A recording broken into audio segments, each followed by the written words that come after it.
मार्च 1967 का प्रातः class record चला है। तुम्ही हो माता, पिता तुम्ही हो। ओम शांति।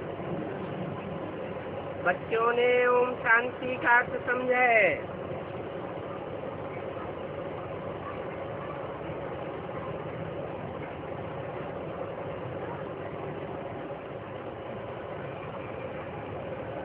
बाप ने समझाया है कि हम आत्मा हैं। इस सृष्टि ड्रामा के अंदर हमारा मुख्य पार्ट है। किनका मुख्य पार्ट है? जो ओम शांति के अर्थ में टिकते हैं। क्या अर्थ बताया?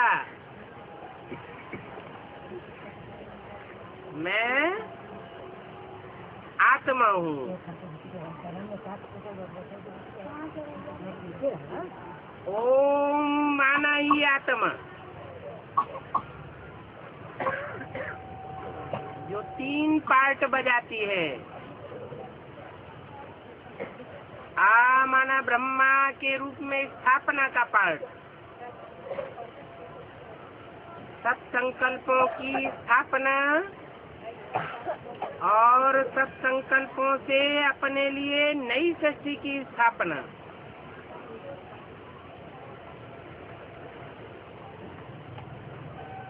माँ माने महेश,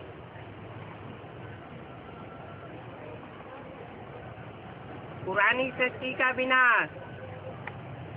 जब नई संकल्पों से नई सृष्टि की स्थापना हो जाए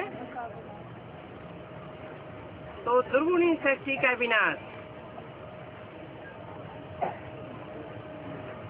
और जो स्थापना सब संकल्पों की रहती है, उसका विष्णु के रूप में पालना करना। जो जितना उन सब संकल्पों की पालना करता है, संभाल के रखता है, उसके लिए जन्म जन्मांतर के लिए श्रेष्ठ सृष्टि का निर्माण होता है। तो मैं आत्मा ये 3 पार्ट बजाने वाली हूँ। अपने लिए नई सृष्टि की स्थापना, पुरानी सृष्टि का विनाश, और जो नए संकल्प, नई सरणी, नए दिव्य गुण, भरपूर ईश्वरीय शक्तियों की जो अपने अंदर स्थापना की है, उनकी पालना करते रहना। इस संगम युग में जो आत्मा ये 3 कार्यों को जितना लंबे समय तक गहराई से निभाती है, वो उतना ही अपने लिए श्रेष्ठ दुनिया का सृजन करती है। तो बाप समझाते हैं, ऐसी जो आत्माएं हैं, आत्मिक स्थिति में टिकने वाली, उनका इस सृष्टि ड्रामा के अंदर मुख्य पार्ट है।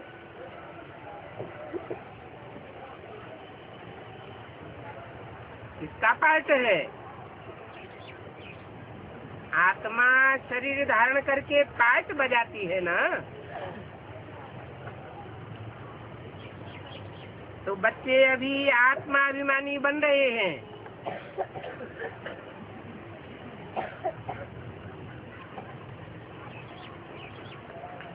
इतना समय देह अभिमानी थे, अब अपन को आत्मा समझ बाप को याद करना है। हमारा बाप आया हुआ है,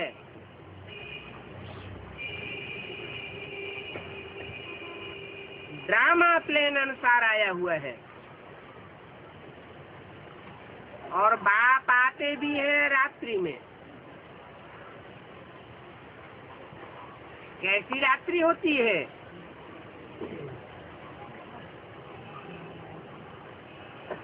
जहाँ दुष्ट लोगों का नारा है, अज्ञान कायम रहेगा, अज्ञान अंधकार कायम रहेगा। हम ज्ञान का सोझरे का विस्तार नहीं होने देंगे।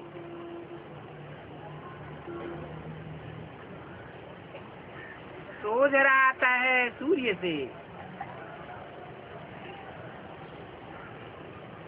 बाकी अन्य जो ग्रह नक्षत्र हैं उन सब से अंधेरा आता है,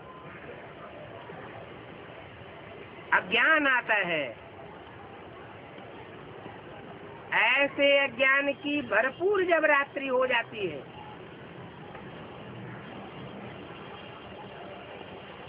तब बाप आते हैं।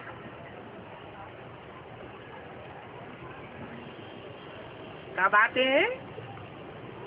भरपूर रात्रि में आते हैं या दिन में आते हैं? रात्रि में आते हैं। लेकिन उनकी तिथि तारीख का कोई को पता नहीं है। वो भरपूर अज्ञान अंधकार की तिथि तारीख कब होती है, ये कोई को मालूम नहीं। तिथि तारीख तो उनकी होती है जो लौकिक जन्म लेते हैं। लेकिन ये तो है पारलौकिक बाप। इनका लौकिक जन्म नहीं होता है।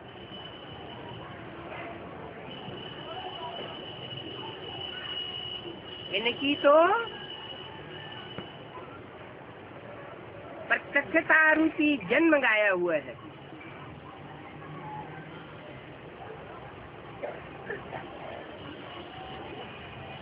कृष्ण की तिथि तारीख समय आदि सब कुछ देते हैं,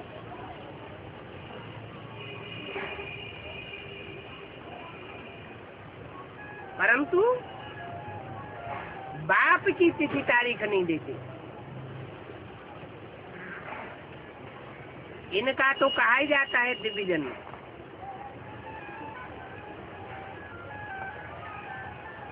बाप इनमें प्रवेश करके बताते हैं। इनमें प्रवेश करके बताते हैं। राम और कृष्ण में प्रवेश करके बताते हैं। ये बेहद का ड्रामा है। इसमें आधा कल्प है बेहद का दिन, और आधा कल्प है बेहद की रात। बेहद की रात और बेहद का दिन माना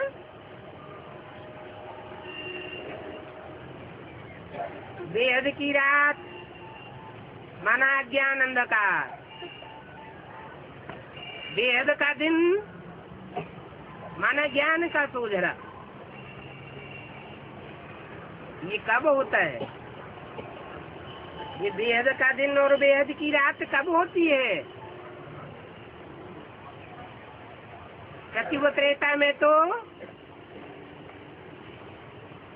बेहद का दिन नहीं कहेंगे, क्योंकि वहाँ ज्ञान सूर्य कौन है ये कोई को पता नहीं। बल देवताएं सुख में रहती हैं, लेकिन उनमें ज्ञान नहीं होता, सोझरा नहीं होता। और द्वापर कलयुग में भी रात नहीं कहेंगे ब्रह्मा की, क्योंकि वहाँ भी ब्रह्मा नहीं होता। ये शास्त्रों में जो बेहद का दिन और रात गाई हुई है, ब्रह्मा का दिन और ब्रह्मा की रात, ये इस समय संगम युग का गायन है। जब बाप ब्रह्मा के तन में आते हैं, पहले पहले गुप्त पार्ट बजाते हैं। जब ज्ञान का सोझरा परिपक्व स्टेज में आता है तो संसार के सामने प्रत्यक्ष हो जाते हैं।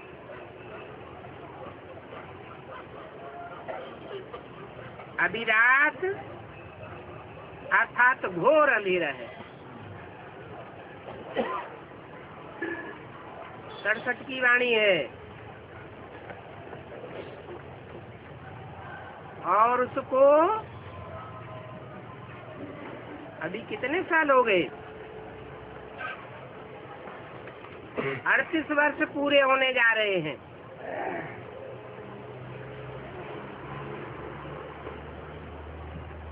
अभी भी घोर अंधेरा है।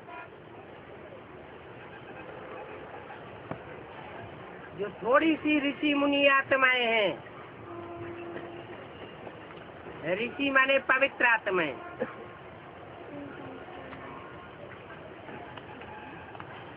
ब्रह्मा के पुत्र सत्य ब्राह्मण,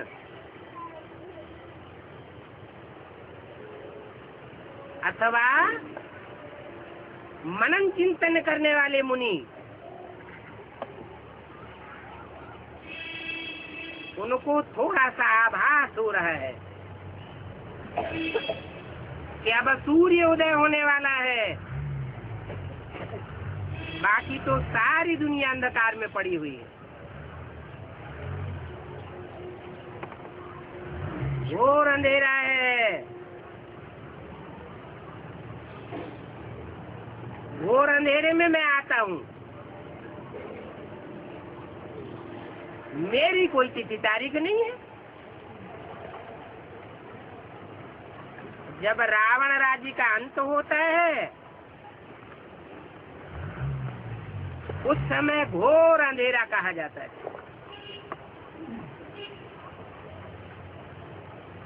घोर अंधेरा क्यों है? क्योंकि इस समय दुनिया में भक्ति भी तमो प्रधान है। पहले पहले भक्ति होती है सात्विक, और कलयुग के अंत में होती है भक्ति तमो प्रधान व्यभिचारी। बाप खुद कहते हैं, मैंने इनमें प्रवेश किया है। इनमें माने किनमें? राम और कृष्ण की आत्माओं में प्रवेश किया है। यज्ञ के आदि में भी प्रवेश किया था, अभी भी प्रवेश किया है। गीता में है भगवान वाच, परंतु ये राम और कृष्ण तो भगवान नहीं हो सकते।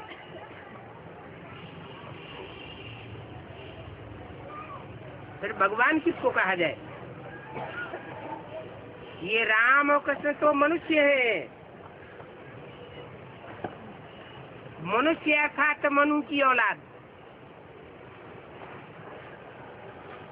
मनु माने मन रूपी ब्रह्मा।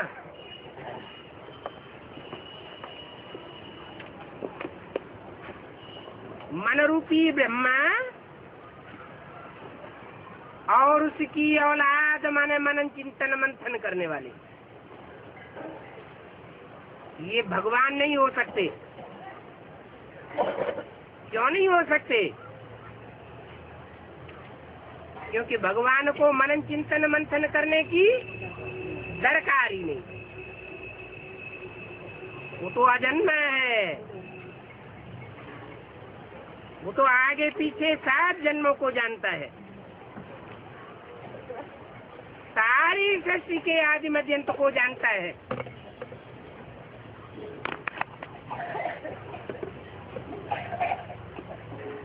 तो ये मनुष्य भगवान नहीं हो सकते। ये रामकृष्ण जैसे मनुष्य क्या हो सकते हैं? दुनिया तो कहती है भगवान।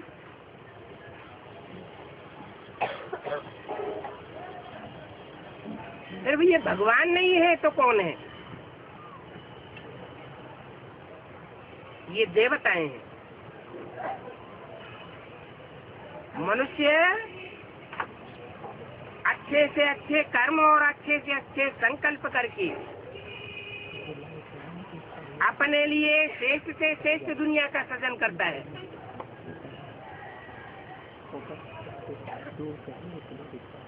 भगवान को तो दुनिया दोष दे देती है कि भगवान ही दुख देता है, भगवान ही सुख देता है, लेकिन नहीं, भगवान तो सिर्फ इस दुनिया में आकर के रास्ता बताता है। राम कृष्ण की आत्मा में प्रवेश करके उस रास्ते के अनुसार चल करके जो अपनी मानसा को, वाचा को और कर्मेंद्रियों को सेट करते हैं, एक्यूरेट श्रीमत पर चलाते हैं,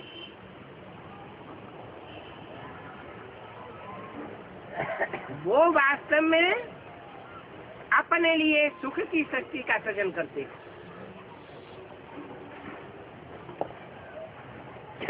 और जो श्रीमत के अनुकूल नहीं चलाते हैं, अपनी मनसा, अपनी वाचा, अपनी कर्मेंद्रियों को, वो स्वतः ही अपने लिए दुख की सृष्टि का निर्माण करते हैं। फिर भी कोई भी मनुष्य आत्मा ऐसी पुरुषार्थी नहीं है जो सदा शिव हो सके। सदा शिव को ही भगवान कहा जाता है। हाँ, भगवान इस सृष्टि पर आते हैं तो आप समान बनाकर जाते हैं। जरूर कोई को आप समान बनाकर जाते हैं।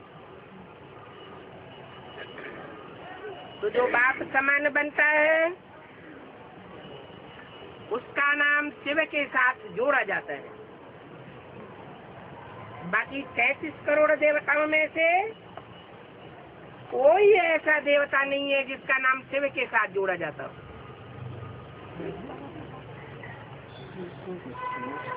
और साथ में नाम तो जोड़ा जाता है, लेकिन वो नाम शिव के बाद आता है। पहले शिव, बाद में Shankar.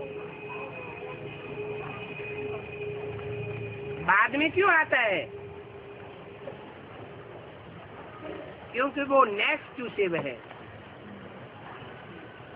For the time being, चारों युगों के लिए नहीं, सिर्फ संगम युग के उस अंतिम काल में जब विष्णु के रूप में संसार में प्रत्यक्ष होता है, नारायण के रूप में प्रत्यक्ष होता है। इसलिए बोला है कि सबसे अच्छा पुरुषार्थ है नारायण को याद करना। कौन से नारायण को याद करना? सतयुग के बाद वाले, दूसरे, तीसरे, चौथे, सातवें, आठवें नारायण को याद करना नहीं। जो डायरेक्ट नर से पुरुषार्थ करके नारायण बनता है,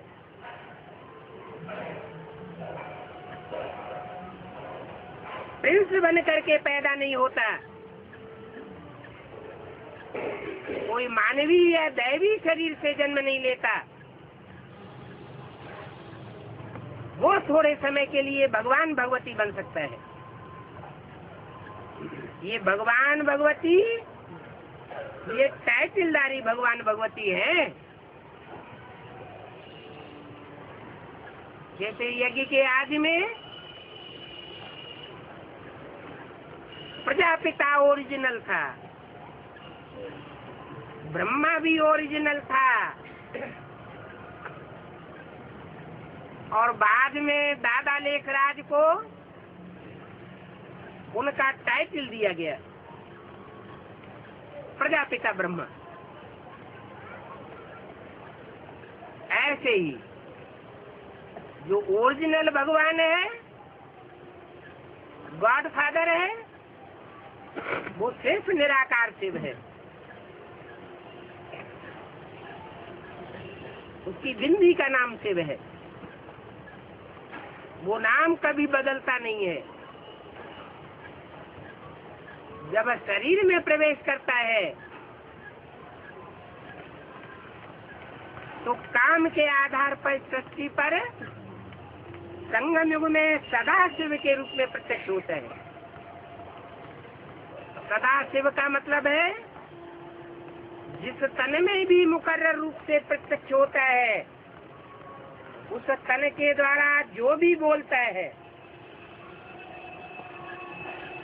जो भी कर्मेंद्रियों से कर्म करता है, जो भी मनसा से संकल्प करता है, वो सब संकल्प करता है। कल्याणकारी संकल्प करता है, कल्याणकारी कर्म करता है, कल्याणकारी वाचा बोलता है। अकल्याण किसी हालत में हो नहीं सकता। भला अल्पकाल के लिए अकल्याण दिखाई पड़े, लेकिन सदाकाल के लिए कल्याण समाया हुआ होता है। इसलिए उसका नाम शिव है। वो इस सृष्टि पर निराकारी स्टेज में प्रत्यक्ष होता है, क्योंकि वो भी धर्म पिता है। दुनिया में और भी जो धर्म पिताएं हुए, इब्राहिम, बुद्ध, क्राइस्ट, वो सब निराकारी स्टेज में प्रत्यक्ष होते हैं। गुरु नानक हो, महात्मा बुद्ध हो, क्राइस्ट हो, उनके चेहरों को ध्यान से देखिए। चेहरे को देखने से निराकारी स्टेज झलकती है, जैसे कि साकार दुनिया में है ही नहीं। बुद्धि से निराकारी दुनिया में रमे हुए पड़े हैं। वो तो सिर्फ धर्म पिताएं हैं, ग्रेट फादर्स कहे जाते हैं। और वो ग्रेट फादर्स भी जब आते हैं सात्विक स्टेज में, इस सृष्टि रूपी रंगमंच पर, तो शुरुआत में अपने को भगवान नहीं कहते। जब तामसी बनते हैं तो भगवान के रूप में प्रत्यक्ष होना चाहते हैं। वो धर्म पिताएं हैं, लेकिन उन पिताओं का भी पिता, उन बापों का भी बाप, वो है ग्रेट ग्रेट ग्रैंडफादर।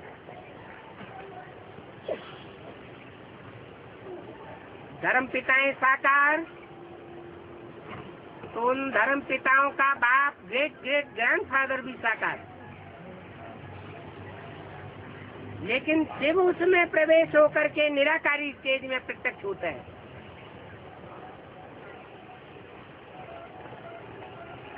गीता में उसी भगवान के लिए कहा गया है भगवानवाद, परंतु नाम मनुष्य का डाल दिया है, कृष्ण का नाम डाल दिया है, जो पूरे 84 जन्म लेने वाला है। वास्तव में कृष्ण तो दैवी गुणों वाला मनुष्य है, भगवान नहीं। और ये दुनिया तो मनुष्य लोक है, ये कोई देवलोक नहीं है। गाते भी हैं ब्रह्मा देवताय नमः, विष्णु देवताय नमः, और अंत में कहते हैं शिव परमात्मा नमः।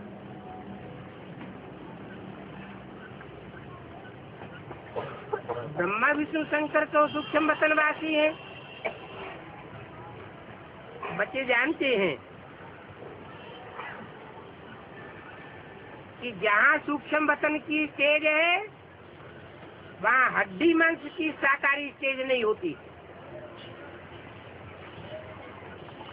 देवान ही नहीं होता, हड्डी मांस वाली देह की स्मृति ही नहीं रहती। मनन चिंतन मंथन की सूक्ष्म स्टेज होती है। या तो नई दुनिया की स्मृति रहती है जहाँ देवान नहीं होता, या तो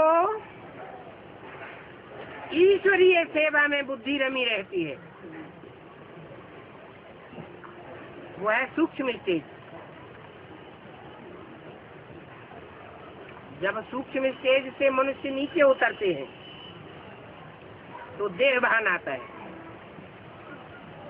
मनुष्य हड्डी मांस का पुतला बन जाता है, हड्डी मांस की तरफ आकर्षित होने लगता है।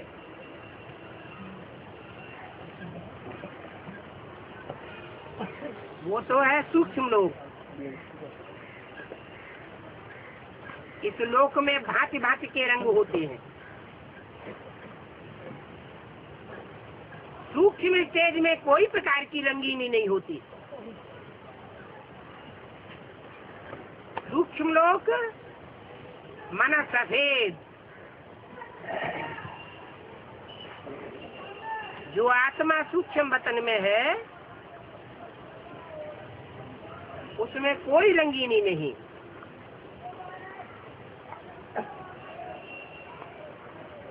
उनको सूक्ष्म छाया वाला शरीर कहा जाता है।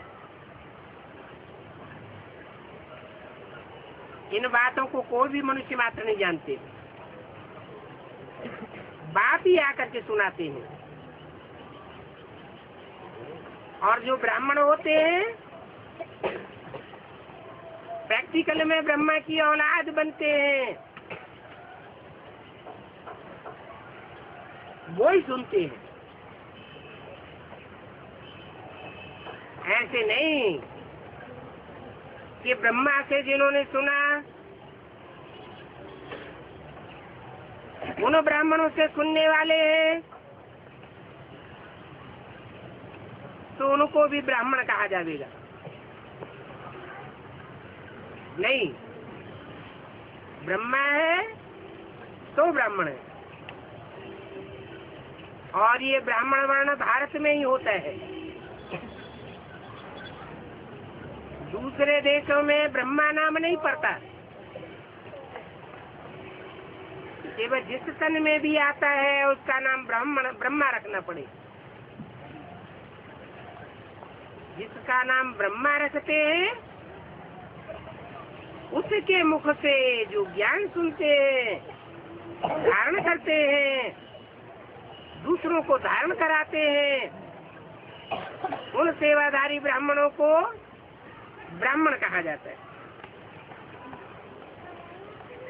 वो ब्राह्मण वर्ण भी तब होता है जब परम पिता परमात्मा प्रजापिता ब्रह्मा द्वारा ब्राह्मण धर्म की स्थापना करते हैं। सिर्फ ब्रह्मा द्वारा नहीं, प्रजापिता ब्रह्मा द्वारा। अब उनको रचयिता भी नहीं कहेंगे। किनको? शिव को। शिव तो ज्योति बिंदु है, रचयिता तो साकार चाहिए, रचना भी साकार चाहिए। नई सृष्टि की जब रचना होती है तो पहला पत्ता कृष्ण के रूप में जन्म लेता है, साकार में जन्म लेता है। तो पहले पत्ते को जन्म देने वाला रचयिता चाहिए, वो भी साकार में है। शिव को रचयिता नहीं कहेंगे। रचयिता और रचना का कनेक्शन साकार रूप में है। आत्मा न रची जाती है और न आत्मा का बाप रचा जाता है। आत्माएं तो अजर अमर अविनाशी हैं, रची नहीं जाती। आत्माओं का बाप शिव ज्योति बिंदु वो भी रचा नहीं जाता। तो आत्मा और परमात्मा के बीच रचयिता और रचना का संबंध कायम नहीं किया जा सकता।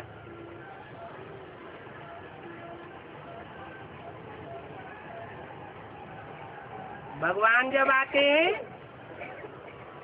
तो कोई नई सृष्टि आकर के नहीं रचते हैं। पुरानी सृष्टि में से श्रेष्ठ आत्माओं को चयन करके नई सृष्टि की सैंपलिंग लगाते हैं। पुराने संगठन का विनाश और नए संगठन की स्थापना करते हैं। पुराना किला टूटता है और नया किला बन जाता है। शास्त्रों में लिखा है कि ब्रह्मा ने कई बार शक्ति का सृजन किया और कई बार उसे बिगाड़ दिया। पसंद नहीं आई तो बिगाड़ दिया, नई सृष्टि का सृजन किया। वास्तव में ये शूटिंग की बात है। पहले देवता वर्ण की शूटिंग होती है, फिर क्षत्रिय वर्ण की शूटिंग होती है, फिर द्वापर युगी वैश्यों की शूटिंग होती है, फिर कलयुगी शूद्रों की शूटिंग होती है।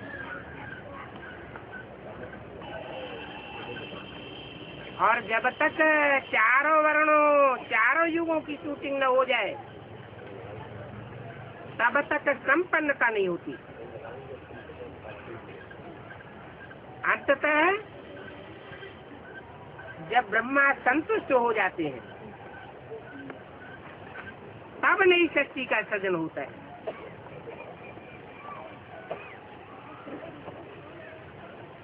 तो कोई नई दुनिया नहीं रचते। पुरानी सृष्टि में से हर धर्म की श्रेष्ठ श्रेष्ठ आत्माओं का चुनाव करते हैं। फिर उनमें से नया नया संगठन तैयार होता जाता है। पुराने संगठन का विनाश होता जाता है। यज्ञ के आदि में भी स्थापना के साथ साथ यज्ञ कुंड से विनाश ज्वाला प्रज्वलित हुई थी। जो श्रेष्ठ सूर्यवंशी आत्माएं थी वो ब्राह्मणों की दुनिया से अलग हो गई, या यूं कहें कि उनका चुनाव कर लिया गया नया संगठन बनाने के लिए।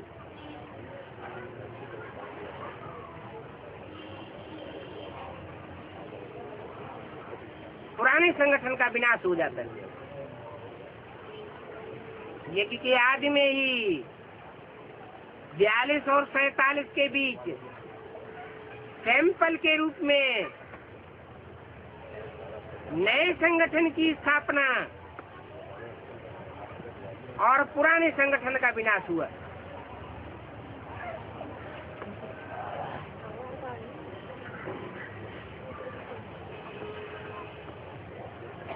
ब्रह्मा की रहबरी में पलने वाली आत्माएं जो दूसरे दूसरे धर्म वंश की थी वो लंबे समय तक पालना लेती है।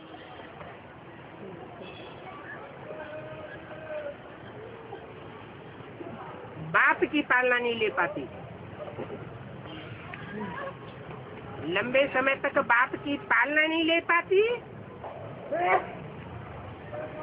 तो उनमें कमजोरी रह जाती है।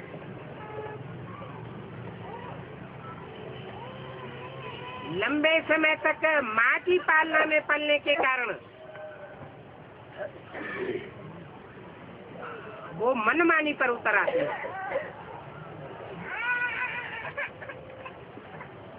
जैसे इस दुनिया में होता है,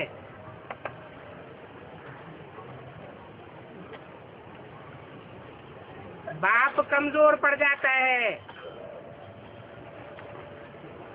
और माँ बच्चों का साथ देती है।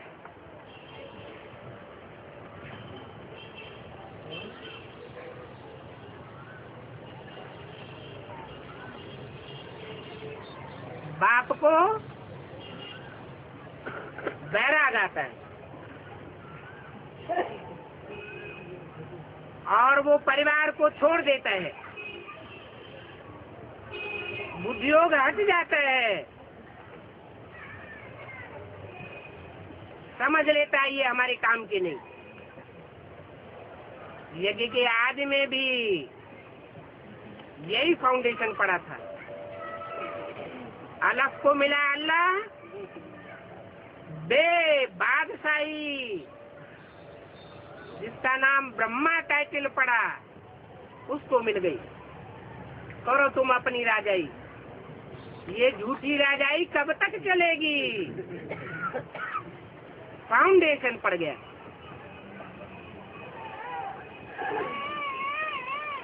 बाप चला जाता है। थोड़े समय के बाद बच्चे भी तमो प्रधान बनते हैं और वहाँ माँ के ऊपर आधिपत्य कर लेते हैं। जब माँ के ऊपर आधिपत्य होता है तो उस समय तक जो पहला पत्ता था सृष्टि का,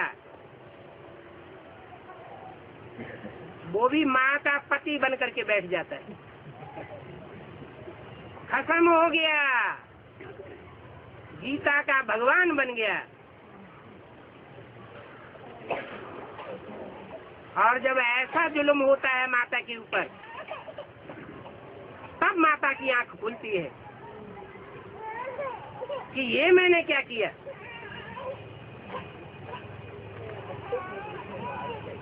बाप कहते हैं गीता माता का पति वो ही गीता माता के रोम रोम को सच्चाई से जानने वाला है, उसी का आधिपत्य होना चाहिए। ऐसा जब अनर्थ संसार में हो जाता है, जो दुनिया का श्रेष्ठ से श्रेष्ठ धर्म अल्लाह के द्वारा स्थापन किया अव्वल धर्म, अल्लाह अव्वल दीन कहा जाता है।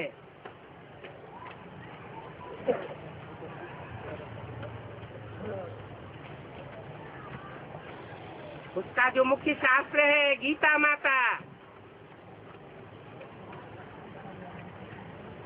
जो चैतन्य रूप में सृष्टि पर कार्य करती है।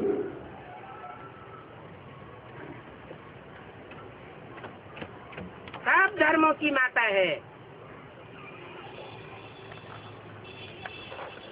उसकी दुर्गति हो जाती है। माताओं में सबसे बड़ी माता है गीता माता, जिसका नाम संसार में पड़ता है वर्ल्ड मदर, जगदम्बा। जब उसकी ही दुर्गति हो जाती है तो सब माताओं की दुर्गति हो जाती है।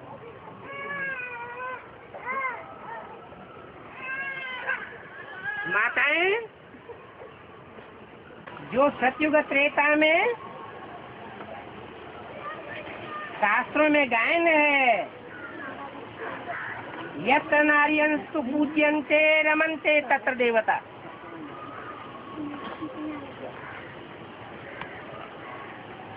जहाँ नारियों की पूजा होती है वहाँ देवताएं रमण करते हैं और देवताओं की दुनिया का नाश हो जाता है। दुनिया राक्षसों की बन जाती है, सब पतित बन जाते हैं। तो बाप आकर के ऐसी पतित दुनिया को पावन दुनिया में रिज्यूविनेट करते हैं। बुलाते भी हैं, हे बाबा आओ पतित दुनिया में आकर के हमको पावन बनाओ। बाप कहते हैं पहले माताओं की दुर्गति हुई है, तो माताओं की पहले सदगति होनी चाहिए। माताओं में भी जो अव्वल नंबर माता है, जिसके ऊपर सारा मदार है, एक के पतित बनने से सब पतित हो जाते हैं, एक के पावन बनने से सब पावन हो जाते हैं। उस माता की सदगति होनी पड़े। कहा जाता है सर्व का सदगति क्या दाताराम। राम ही आकर के राम राज्य स्थापन करता है। तो जो राम राज्य स्थापन करता है वो पहले अपने घर में राम राज्य बनावेगा या सारी दुनिया में राम राज्य बन जाएगा? सब पतित हो जाते हैं। एक के पावन बनने से सब पावन हो जाते हैं। उस माता की सदगति होनी पड़े। कहा जाता है सर्व का सदगति क्या दाताराम। राम ही आकर के राम राज्य स्थापन करता है। तो जो राम राज्य स्थापन करता है वो पहले अपने घर में राम राज्य बनावेगा या सारी दुनिया में राम राज्य बन जाएगा?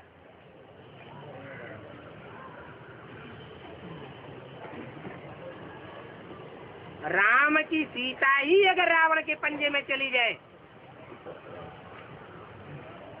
तो सारी दुनिया में रावण राज्य ही होगा, वैश्यालय ही बनेगा, शिवालय नहीं बन सकता। लेकिन बाप अकेला कुछ नहीं करता।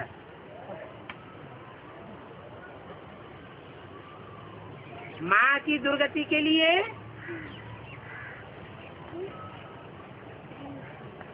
बच्चे भी निमित्त बनते हैं।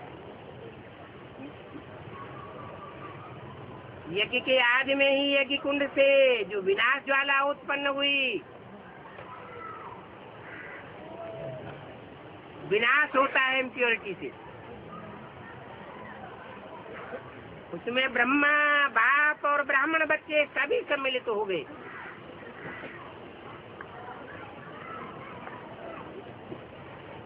बाप कहते हैं अभी माताओं को पहले जगना पड़े। माताएं जब शिव शक्तियां बनती है तो सारी सृष्टि में सृजन नई सृष्टि का होने लगता है। अभी बाप तुमको पावन बनाए रहे हैं। अनेकों के संग के रंग से तुम पतित बन गए। अब एक के संग के रंग से तुम पावन बनते हो।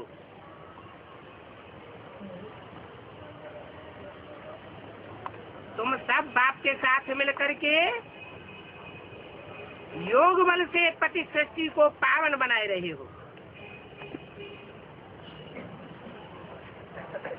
माया पर तुम जीत पहन करके जगत जीत बनते हो। ये माया तुमको बार बार हार खिलाती है। माया जो ठगनी का रूप धारण करके आती है उससे तुम ठगे जाते हो।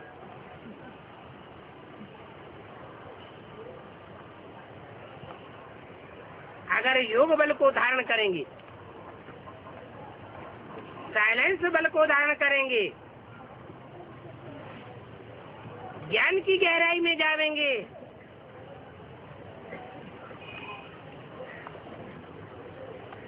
तो पवित्र जरूर बनेंगे।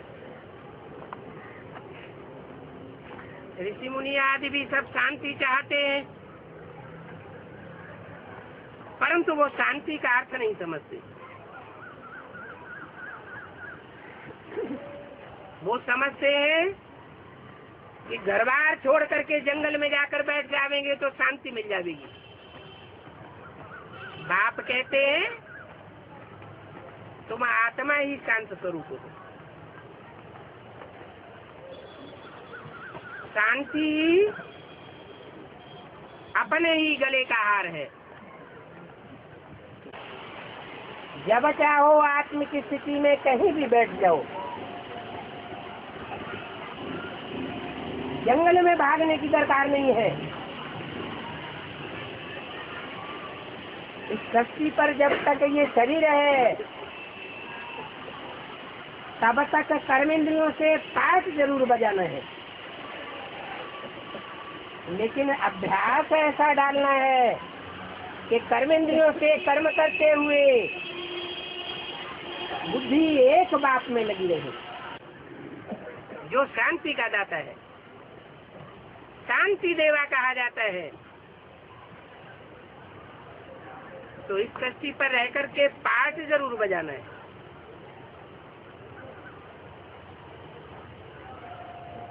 कर्मेंद्रियों से कर्म जरूर करना पड़े। शांति धाम तो होता है स्वीट साइलेंस होम। तो अभी आत्माओं को मालूम है कि हमारा घर शांति धाम है।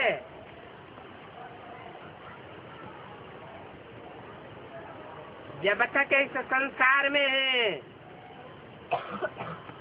इस संसार में इन आँखों से सारी दुनिया को देखते हैं। जहाँ जहाँ तक इन आँखों का पहुँच होती है, वहाँ सारी दुनिया में माया फैली हुई है। 500-700 करोड़ की मनुष्यों की दुनिया सब मायावी प्रभाव से बंधी हुई है। इनके संग के रंग में जब तक रहेंगे तब तक शांति नहीं हो सकती। सदा काल की शांति महसूस नहीं हो सकती। हम तो आए ही हैं इस दुनिया में पाठ बजाने के लिए। आत्मिक स्थिति संग के रंग से बिगड़ जाती है, क्योंकि दूसरे दूसरे धर्मों की आत्माएं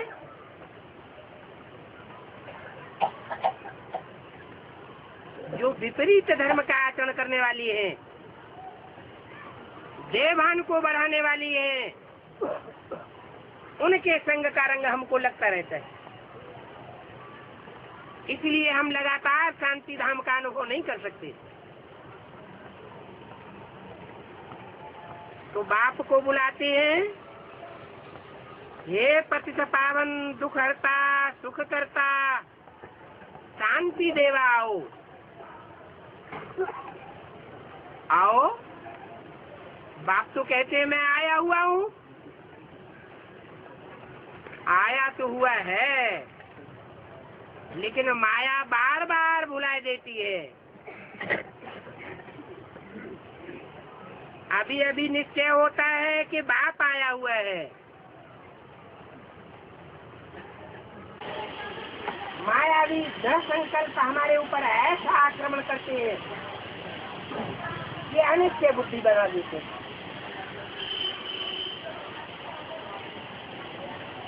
हम पुकारते रहते हैं, हमको रावण की जंजीरों से छुड़ाओ,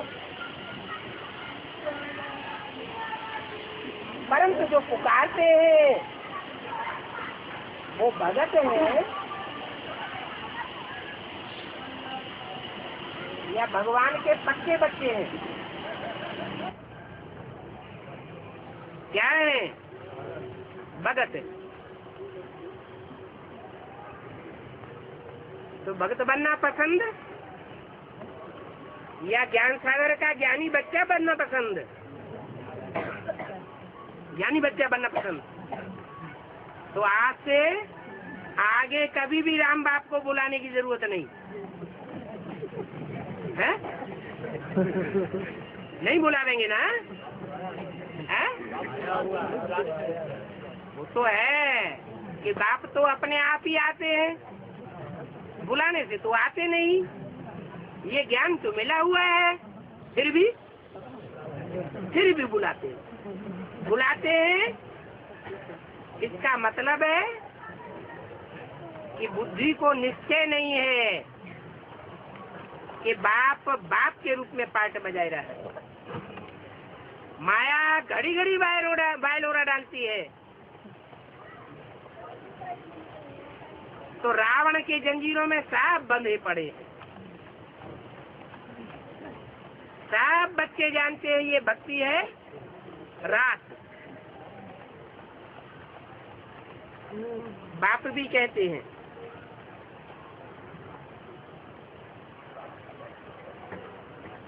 तुम बच्चे अगर भक्ति के संस्कारों में बंद करके रहेंगे, माने अव्यक्त स्टेज धारण नहीं करेंगे, फरिश्ता नहीं बनेंगे, तो ये शरीर छोड़ना पड़ेगा। मना प्रकृति की मार से, धर्मराज की मार से जबरन ये शरीर छोड़ना पड़ेगा।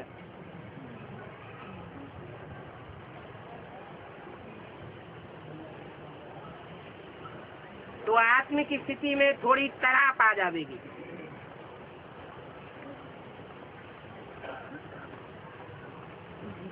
क्योंकि ज्ञान सागर के पक्के बच्चे नहीं बने।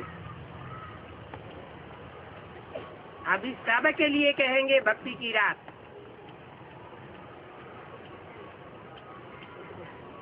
ज्ञान के सोजरे में कोई दिखाई नहीं पड़ता, क्योंकि माया हिलाई देती है। बाप कहते हैं, धैर्य देते हैं, बच्चे ये अज्ञान की रात अब मुर्दाबाद होने वाली है। बच्चे उकताए करके कहते हैं ये कब तक ऐसा चलता रहेगा।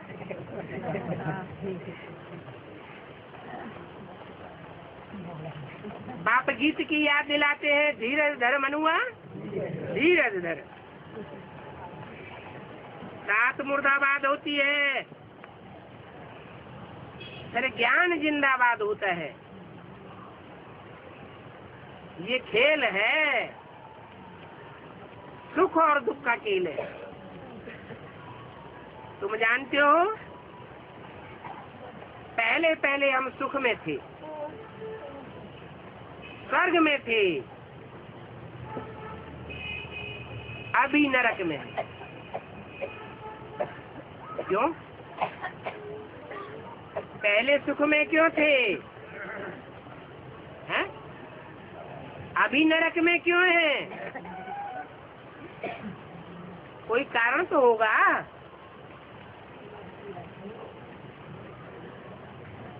पहले स्वर्ग में इसलिए थे कि बाप ने जो रास्ता बताया था, स्व स्थिति में चले जाओ। तो जो नंबरवार स्व स्थिति में गए, उन्होंने नंबरवार स्वर्ग का अनुभव किया।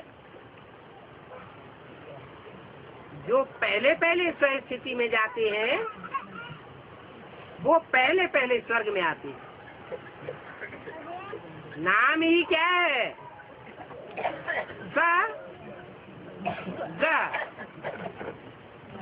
स्व स्थिति में जो जाता है,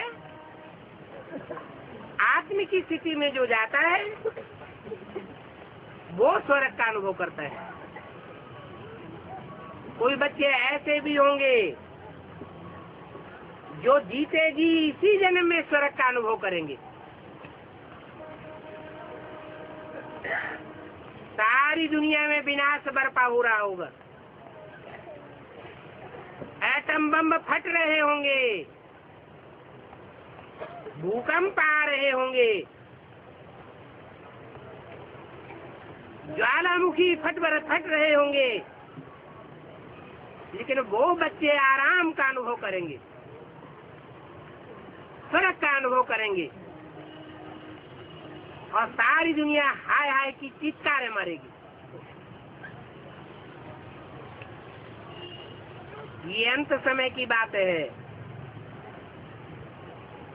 जो गायन है इंद्रिय सुख पूछना हो तो गोप गोपियों से पूछो। तो पहले पहले हम ऐसी आत्मिक स्थिति, ऐसी स्वयं स्थिति की स्टेज में थे, फिर उतरते उतरते नीचे नरक में आकर के गिरे। क्यों गिरे?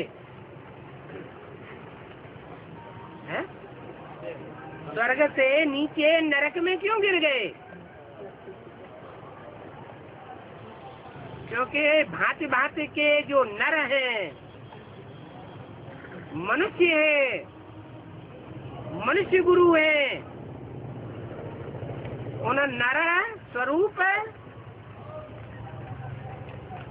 मनुष्यों ने आकर के जो रास्ता बताया, उनके रास्ते को पकड़ लिया।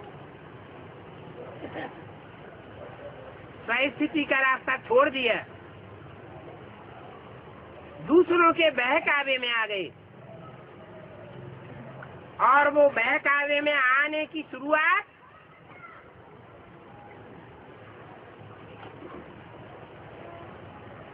माताओं के द्वारा पहले होती है या पुरुषों के द्वारा पहले होती है? बहकाई कौन जाती है? पुरुष जल्दी बहकावे में आता है या स्त्री बहकावे में आती है?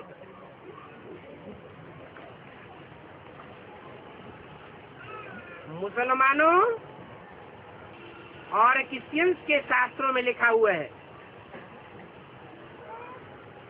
कि आदम और हव्वा को जब स्वर्ग में भेजा गया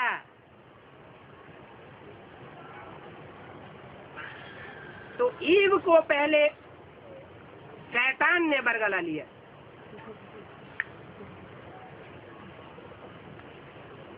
और जो खुदा ने मना किया था वो ही काम कर डाला। शास्त्रों में जो भी बातें लिखी हुई हैं वो कहाँ की यादगार लिखी हुई है? संगम युग की यादगार लिखी हुई है। संगम युग में हर बात का फाउंडेशन पड़ता है। यज्ञ के आज में भी दादा लेखराज ब्रह्मा वो तो टाइटलधारी हुआ, लेकिन ओरिजिनल माताएं भी थी, जिन माताओं के डायरेक्शन पर मम्मा बाबा भी चलते थे, माने ओम राधे और दादा लेखराज भी चलते थे। वो माताएं भी माया रावण के चंबे में आ गई, माना उन विदेशियों की चक्करी में आ गई,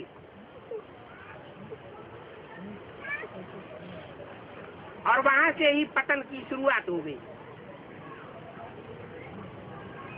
जो आज में होता है वो अंत में भी होता है, जो बेसिक में होता है वो एडवांस में भी होता है। अंतर क्या होता है? बेसिक में फाउंडेशन भक्ति का था, और एडवांस में फाउंडेशन ज्ञान का है। ज्ञान का फाउंडेशन पक्का 100% एक आत्मा में बैठता है, जिसके लिए बोला है कि ब्रह्मा की रात और ब्रह्मा का दिन होता है। ब्रह्मा रात के अंधेरे में आता है और ब्रह्मा की रात तो फिर बदल करके ब्रह्मा का दिन भी होता है। परंतु ब्रह्मा की रात को ब्रह्मा का दिन बनाने वाला निमित्त कौन? कोई तो निमित्त बनता होगा। वो निमित्त साकार में गाया जाता है। वो कौन है? यज्ञ के आदि में भक्ति का फाउंडेशन था। जिस भक्ति के फाउंडेशन से स्वर्ग का सैंपल तैयार हुआ था। प्रैक्टिकल स्वर्ग स्थापन नहीं हुआ था। अभी तो ज्ञान का फाउंडेशन पक्का पड़ चुका है। आदि में जो आत्माएं यज्ञ छोड़ करके चली गई, उन सूर्यवंशी आत्माओं में ज्ञान नहीं था, इसलिए छोड़ करके चले गए। अभी जिन आत्माओं में जितना गहराई से ज्ञान बैठा हुआ होगा, वो उतने लंबे समय तक यज्ञ में बरकरार बन करके रहेंगी। आहुति के हाथ को खींच करके भागेंगी नहीं।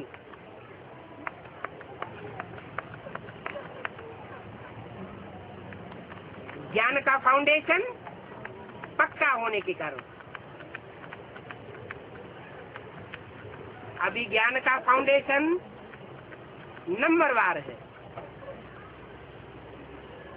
100% फाउंडेशन होता है एक में। उसकी पहचान क्या होगी?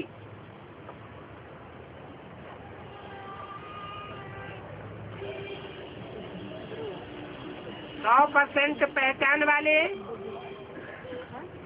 कौन से बच्चे होंगे? जो पहचानेंगे कि ये राम बाप है। माया कितना भी वो बायलोरा खिलावे,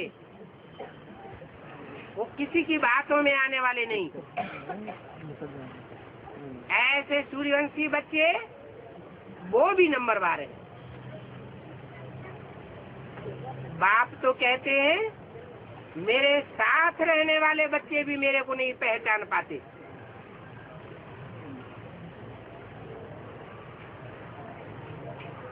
पहचानना किसको है?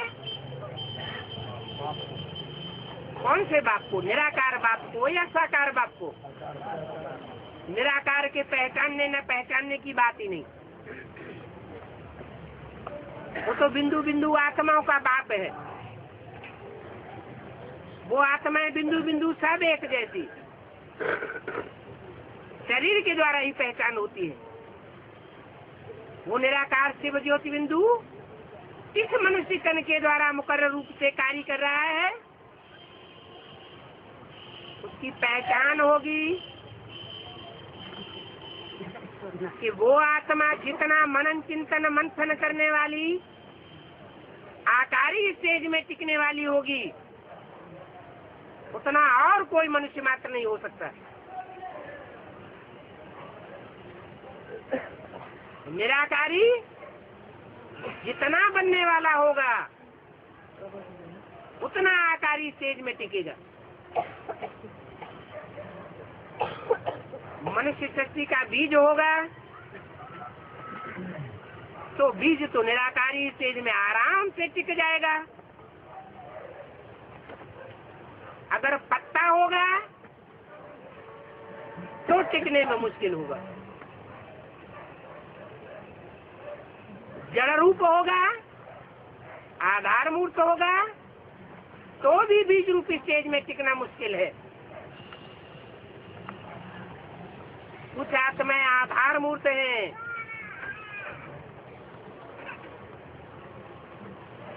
जो पत्तों के रूप में भी आती हैं, टहनियों के रूप में आती हैं, कुछ आत्माएं तन में रहती हैं, लेकिन जो आत्माएं ज्ञान में जितनी परिपक्व होती हैं उतनी ही बाप से प्राप्ति करने की अधिकारी बन जाती है।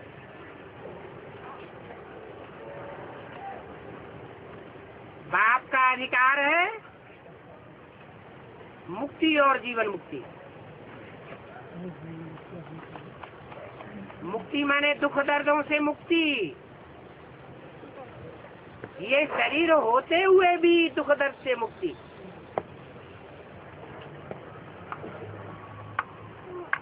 उसकी पराकाष्ठा है जीवन मुक्ति। जीवन भी रहे और दुखों से मुक्त हो भी रहे और सुख का अनुभव करता रहे। ऐसे सुख का अनुभव करने वाली आत्माएं शूटिंग पीरियड में वो भी नीचे उतरती है। इसलिए घबराने की बात नहीं है कि हमारी अवस्था तो बहुत नीचे गिरती जा रही है। बाप कहते हैं ये 5000 वर्ष के ड्रामा की उतरती और चढ़ती कला की शूटिंग हो रही है। तीसरी मूर्ति के प्रत्यक्ष होने तक ये शूटिंग का काम चलता रहेगा। जैसे दूसरी मूर्ति जिनको जिनको प्रत्यक्ष होती जाती है तो वो सात्विक स्टेज में आ जाती है, समर्पित होने की स्टेज में आ जाते हैं। भले बीके की आत्माएं हैं, अभी भी आ रही हैं, तो भी सात्विक स्टेज में आती है। अभी सामूहिक रूप से तामसी अवस्था की शूटिंग चल रही है, उसका भी अंतिम चरण चल रहा है। शूटिंग में भी शूटिंग का पीरियड, अंतराल पीरियड चल रहा है, तो भी जो आत्माएं एडवांस में नई नई आती हैं वो कितनी सात्विक स्टेज का अनुभव करती है। लास्ट तो फास्ट चली जा सकती है। इसलिए बाप कहते हैं कि ये तीसरी मूर्ति भी नंबरवार बच्चों को प्रत्यक्ष होगी। जो भी एडवांस के रुद्रमाला के मन के हैं, जो मन के विकारों पर विजय का अनुभव करते जाएंगे वो विजय माला में ऐड होते जाएंगे और ब्रह्मा सो विष्णु जैसे 1 सेकंड में बनता है, वैसे ही वो नंबरवार ब्राह्मण भी 1 सेकंड में तमो प्रधान से अति सतो प्रधानता की स्टेज का अनुभव करने लग पड़ेंगे। इसलिए बहुत घबराने की बात नहीं है, ज्ञान की गहराई में जाने की बात है।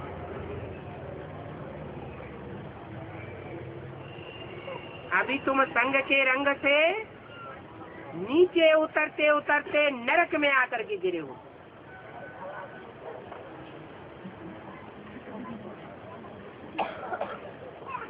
धर्म गुरुओं के रूप में मनुष्य गुरुओं ने जो कुछ कहा है, जो कुछ किया है, जो कुछ सोचा है, उसको फॉलो किया तो नरक में आकर के गिर पड़े। अभी बात कहते हैं मैं तुमको जो सुनाता हूँ वो सुनो, उन्हीं बातों पर मनन चिंतन मंथन करो और मैं जो डायरेक्शन देता हूँ वो ही कर्म करो, तो तुम स्वर्ग का अनुभव करेंगे।